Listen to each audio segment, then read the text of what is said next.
Good morning, students. How are you all? I hope you all are fit and fine and doing science work regularly.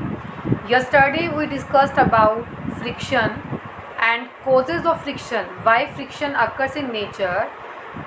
Mainly friction depends on two factors. First is the nature of two surface in contact, whether surface is smooth or rough, and force pressing the two surface. If applying force is more, then frictional force will be large, and if force is less, then friction will be less. And do you know is given to you in this, do you know it is given that force of friction between two surface doesn't vary with area of contact and their speed relative to each other after the start of motion. जो force of friction है बेटा वो to main बातों पे depend करेगा. First कह रहा है कि एरिया पे तो डिपेंड करता ही नहीं है. फोर्स ऑफ फ्रिक्शन एरिया पे डिपेंड नहीं करता. आप एरिया स्मॉल लेके चल रहे हो या लार्ज एरिया लेके चल रहे हो, force of friction doesn't depend on area. Second कह रहा है फोर्स ऑफ फ्रिक्शन स्पीड पे भी डिपेंड नहीं करता, क्योंकि जब एक बार ही ऑब्जेक्ट मूव करना स्टार्ट कर देता है तो इसका मतलब उनके बीच की जो इरेगुलरिटीज़ हैं वो अनलॉक होगी. ठीक है, इरेगुलरिटीज़ अनलॉक होगी तो आप जब कम फोर्स भी अप्लाई करोगे तो भी ऑब्जेक्ट मूव करेगा. तो फोर्स ऑफ फ्रिक्शन जो है स्पीड पे डिपेंड नहीं कर रहा after the start of motion. इस बात को ध्यान से समझना, क्योंकि जब एक बार ही ऑब्जेक्ट स्टार्ट हो जाता है उसके बाद स्टार्ट होने के बाद में उसकी स्पीड कैसी है, फोर्स ऑफ फ्रिक्शन इस पर डिपेंड नहीं करता. बट स्टार्टिंग से पहले फोर्स ऑफ फ्रिक्शन डिपेंड करेगा स्पीड पर, क्योंकि जब दो ऑब्जेक्ट के बीच की इरेगुलरिटीज़ इंटरलॉक हैं, इंटरलॉक होने का मतलब आपको ज़्यादा फोर्स अप्लाई करना पड़ेगा उनको मूव कराने के लिए. बट जब एक बार वो मूव करना स्टार्ट कर जाते हैं तो उसके बाद फोर्स ऑफ फ्रिक्शन स्पीड पर डिपेंड नहीं करेगा.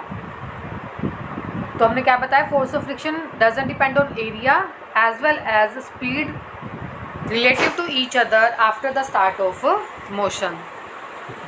Now next topic is static and sliding friction. There are two type of friction. First is static and second is sliding. It is clear from its name. Static means when object is at rest position, then force is said to be static friction. You can take example of this box. In this box beta you are applying F force and value of frictional force is same. मतलब जितना आप force apply कर रहे हो, आपने F force apply किया और static friction भी कितना गिवन है आपको, F है. तो जितना आपने फोर्स अप्लाई करा आपका अप्लाइड फोर्स फ्रिक्शनल फोर्स के इक्वल है, तो ऑब्जेक्ट मूव नहीं करेगा. रीज़न जो ये फोर्स है वो कैसा हो जाएगा, बैलेंस्ड फोर्स है. बैलेंस हो गया, बैलेंस की वजह से ऑब्जेक्ट मूव नहीं करेगा. बट अगर आप फोर्स की वैल्यू को डबल कर दो, मतलब जितना आपने पहले फोर्स लगाया बॉक्स को मूव करने के लिए, अब आप उसका डबल फोर्स लगा रहे हो, कितना 2F फोर्स, तो स्टैटिक फ्रिक्शन भी डबल ही हो गया. अब इस केस में भी आपका ऑब्जेक्ट मूव नहीं कर रहा. अब आपने क्या किया, आपने फोर्स ज़्यादा बढ़ा दिया, मतलब और ज़्यादा फोर्स लगा करके आप इस बॉक्स को मूव करवाना चाह रहे हो. तो जब आप ज़्यादा फोर्स लगा के बॉक्स को मूव कराओगे तो क्या होगा, बॉक्स मूव करेगा. तो इसका मतलब जो आपने फोर्स लगाया वो फोर्स क्या कर रहा है, फ्रिक्शनल फोर्स को ओवरकम कर रहा है. ओवरकम करने का मतलब फ्रिक्शनल फोर्स की वैल्यू कम होगी और आपने जो फोर्स लगाया उसकी वैल्यू ज़्यादा है. जब आपने फोर्स लगाया उसकी वैल्यू ज़्यादा होगी तो वो फ्रिक्शनल फोर्स को ओवरकम कर देगा and box will move in the direction of applied force. आप वो फोर्स किस डायरेक्शन में अप्लाई कर रहे हो, suppose that you are applying force in this direction, तो ऑब्जेक्ट क्या करेगा, इस डायरेक्शन में फॉरवर्ड डायरेक्शन में मूव करना स्टार्ट कर देगा. So static force friction is self adjusting force. Why this is called self adjusting. Self adjusting क्यों है बेटा ये, क्योंकि अपने आप को एडजस्ट कर रहा है. जब आपने F फोर्स लगाया था तब स्टैटिक फ्रिक्शन F था, बैलेंस्ड हो गया फोर्स. जब आपने फोर्स को डबल कर दिया तो फ्रिक्शनल फोर्स ने अपने आप को सेल्फ एडजस्ट कर लिया और उसने भी अपने आप को डबल करके कितना बना लिया, 2F. बट इसकी एक लिमिट है, एक सर्टेन लिमिट होगी जहाँ तक फोर्स ऑफ फ्रिक्शन जो है वो वेरी कर सकता है. क्लियर हुआ.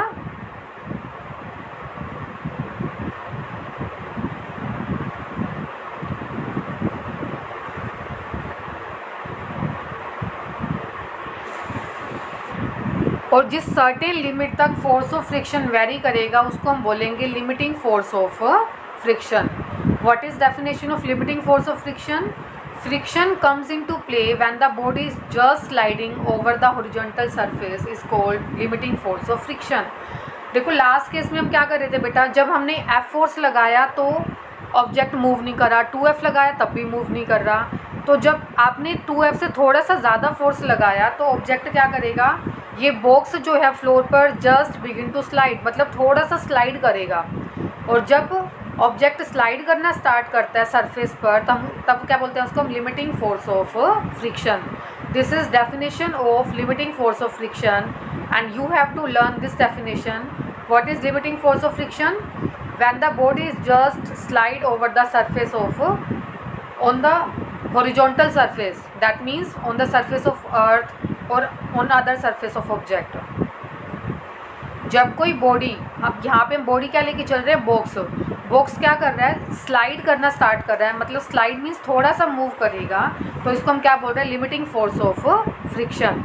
मतलब फ्रिक्शन की एक लिमिटिंग वैल्यू है, मैक्सिमम जहाँ तक वो एक्सटेंड कर सकता है.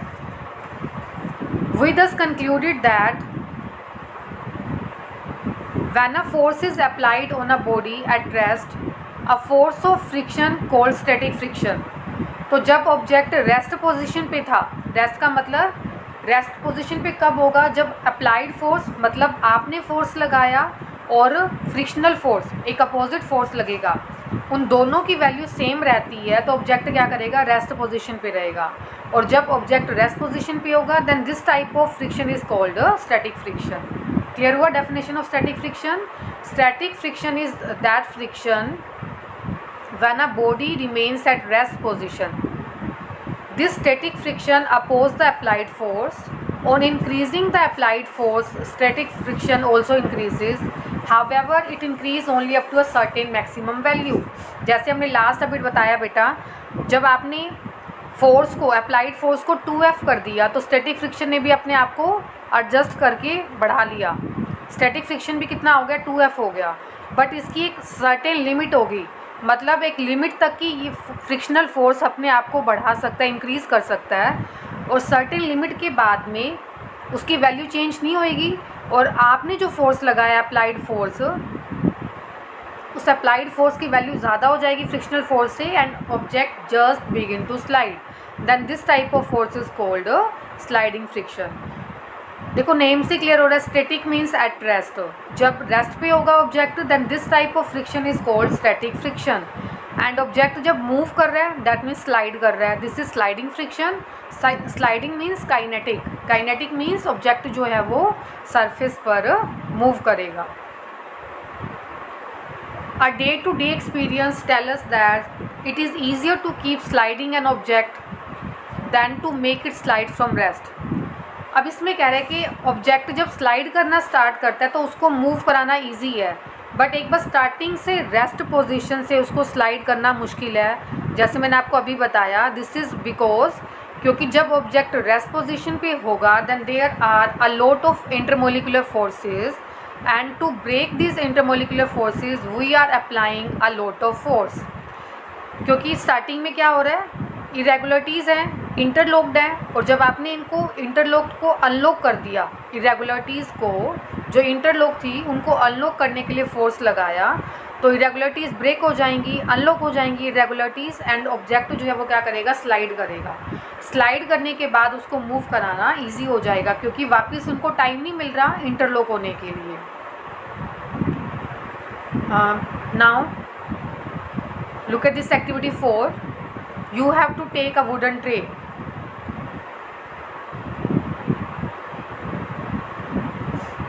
What we are taking here, wooden tray, and this pencil is acting as a pulley. One plastic tray. Plastic tray में आपने क्या रखा, स्टोन्स रख रहे हो, पेबल्स. ये पेबल्स का एक तरह का वेट है. अब आपने इसको क्या करा, एक स्ट्रिंग मतलब थ्रेड के साथ में इनको 3 होल्स करके इसको टाई कर दिया. ऐसे ही आपने वुडन बॉक्स को टाई करा 3 होल्स करके. ठीक है. अब क्या करना है इसके अंदर आपको, फर्स्ट आप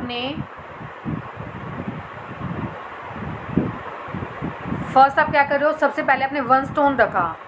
वन स्टोन रख रहे हो तो आप क्या ऑब्जर्व कर रहे हो, बॉक्स मूव नहीं कर रहा। मूव क्यों नहीं कर रहा, क्योंकि स्टैटिक फ्रिक्शन है। That means applied force is equal to frictional force. Next आपने क्या करा, सेकेंड मार्बल पुट किया। In this case also marble box is not moving, box is stationary, that means box is at rest position. Again we are putting third marble. When we put third marble, this box just begin to slide, थोड़ा सा move करना start कर रहा है। तो अब आप क्या करोगे, अब आप एक स्टोन को रिमूव करो। रिमूव करने के बाद में ये बॉक्स रेस्ट पोजीशन पे नहीं आएगा, अभी भी स्लाइड करेगा। तो इस एक्टिविटी से आपको क्या क्लियर हो रहा है, मतलब आपने स्टार्टिंग में ज़्यादा फोर्स लगाया तो इरेगुलरिटीज़ ब्रेक होगी। इरेगुलरिटीज़ ब्रेक होने के बाद ऑब्जेक्ट क्या कर रहा है, स्लाइड करेगा। अब चाहे आप फोर्स की वैल्यू को कम कर दो, उसके बाद भी ऑब्जेक्ट जो है वो मूव करेगा। रीज़न, क्योंकि स्लाइडिंग फ्रिक्शन जो है उसकी वैल्यू स्टैटिक फ्रिक्शन से लेस होगी। स्लाइडिंग फ्रिक्शन लेस क्यों है, क्योंकि स्लाइडिंग फ्रिक्शन में इरेगुलरिटीज़ को वापस इंटरलॉक होने का टाइम नहीं मिल रहा। इरेगुलरिटीज़ इंटरलॉक नहीं होंगी तो इसका मतलब हमें कम फोर्स अप्लाई करना पड़ेगा ऑब्जेक्ट को मूव कराने के लिए। So this activity is clear to you.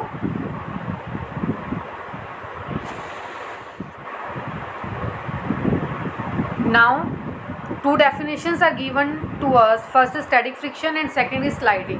Static means static friction when it exists between two surfaces, there is no relative motion. In other words, you can say that force of friction which balance the applied force and the frictional force. Static means object will remains at rest position, मतलब आप जो force apply कर रहे हो उस force की वजह से ऑब्जेक्ट मूव नहीं करेगा, रेस्ट पोजीशन पे रहेगा। So this type of force is called static friction. What is sliding friction? Sliding means when object और you can say box slide over the surface of other. Sliding में क्या होगा, object जो है वो slide करेगा over the surface of other object. Sliding means kinetic, kinetic means object move कर रहा है। स्टैटिक का मतलब ऑब्जेक्ट मूव नहीं करेगा एंड स्लाइडिंग में ऑब्जेक्ट मूव करेगा।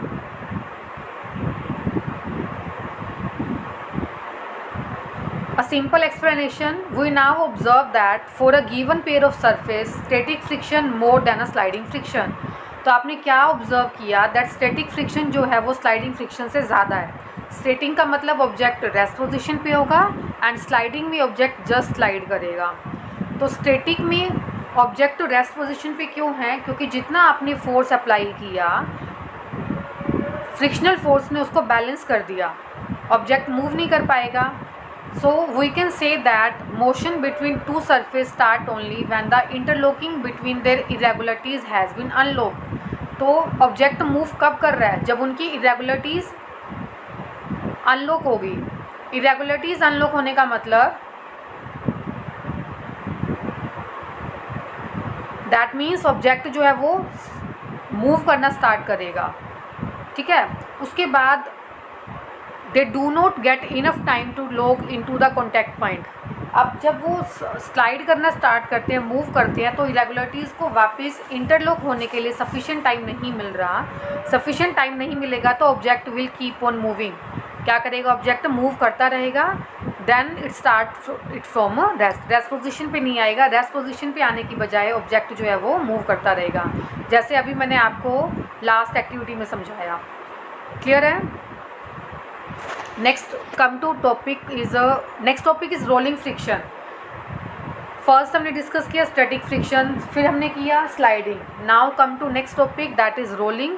As you can see that this person is carry bag easily, suitcase को इजीली कैरी कर सकता है। ये किस लिए, क्योंकि व्हील लगे हुए हैं। तो व्हील में कौन सा फ्रिक्शन होगा, rolling friction. You can understand this topic by this activity 5 beta. As you can see there are lot of pencils and these pencils are rolling. ये जो पेंसिल्स पैरेलल रखी हुई हैं हमने एक दूसरे के, ये पैरेलल्स रखी हुई हैं सारी पेंसिल्स। ये पेंसिल्स क्या कर रही हैं, रोल करेंगी। पहले लास्ट एक्टिविटी में बॉक्स को हमने सीधा टेबल पे रखा हुआ था, अब हम क्या कर रहे हैं, टेबल पे ना रख करके इसको पेंसिल्स के ऊपर रखेंगे। सेम आपने एक प्लास्टिक का लिड लिया, उसमें मार्बल्स को पुट करोगे। दिस इज़ अ पुली। पुली क्या करेगी, इसको स्लाइड करने में हेल्प कराएगी बॉक्स को। फर्स्ट आपने क्या किया, put 1 marble, this box will move slowly. Now put second marble. When will you put third marble, this box will roll on the pencils. ये बॉक्स क्या करेगा, पेंसिल्स पर इजीली रोल कर रहा है, स्लाइड कर रहा है. तो ये इजीली स्लाइड क्यों कर पा रहा है, देखो अपने लास्ट एक्टिविटी में आप ये एक्टिविटी अपने घर पे करके देखना बेटा. जब हम इस बॉक्स को सरफेस पर डायरेक्ट रखेंगे तब हमें ज़्यादा मार्बल्स रखने पड़ेंगे, दैट मीन्स ज़्यादा फोर्स अप्लाई करना पड़ेगा. बट जब हम रोलिंग फ्रिक्शन लेके चल रहे हैं तो रोलिंग फ्रिक्शन में क्या होगा, आपको कम फोर्स अप्लाई करना पड़ेगा और ये बॉक्स easily मूव कर जाएगा. That means rolling friction is less than static and sliding friction. So today your work is that you have to learn about static, sliding and rolling friction and arrange them in increasing and decreasing order. Arrange करना है आपको increasing and decreasing order में which friction is less, and learn definition of static, sliding and rolling friction. Thank you and have a nice